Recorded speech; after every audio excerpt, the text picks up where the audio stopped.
नमस्कार. महाधुरळा यूट्यूब चॅनलमध्ये मी गुरु बाळमाळे आपल्या सर्वांचं मनापासून स्वागत करतोय.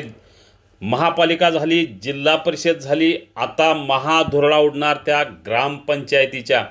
कोल्हापूर, सांगली जिल्ह्यासह राज्यातील ज्या ग्रामपंचायतीची मुदत संपलेली आहे त्या सर्व ग्रामपंचायतीच्या निवडणुकांची प्रक्रिया सुरू झालेली आहे. 20 फेब्रुवारीपासूनच प्रभाग रचना करण्यास सुरुवात करण्याचा आदेश निवडणूक आयोगानं दिलेला आहे. त्यामुळं 2 महिने ही प्रक्रिया निश्चितपणे चालेल. साधारणतः 4 मे रोजी अंतिम प्रभाग रचना जाहीर होईल आणि त्या क्षणी ग्रामपंचायत निवडणुकीची तारीख निश्चित होईल. साधारणतः मे महिन्याच्या शेवटच्या आठवड्यात कोल्हापूर आणि सांगली जिल्ह्यातील ग्रामपंचायतचा निवडणुकीचा बिगुल वाजणार हे नक्की आहे. महाधुरळा उडणार. त्यामुळं प्रत्येक गावागावात ज्यांची मुदत संपलेली आहे त्या गावागावात आता निवडणुकीची प्रक्रिया तातडीनं 20 तारखेपासून सुरू होणार आहे.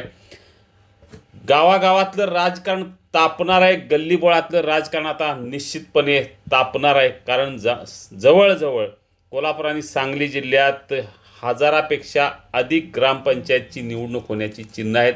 अनेक ग्रामपंचायतींची मुदत संपलेली आहे, पण विधानसभा निवडणुकीनंतर काही ग्रामपंचायत निवडणुका झाल्या, त्यानंतर लोकसभा निवडणुकीनंतर काही निवडणुका झाल्या, पण जिल्हा परिषद आणि महापालिका निवडणुकीमुळं मुदत संपल्यानंतरही काही ग्रामपंचायतच्या निवडणुका लांबल्या होत्या.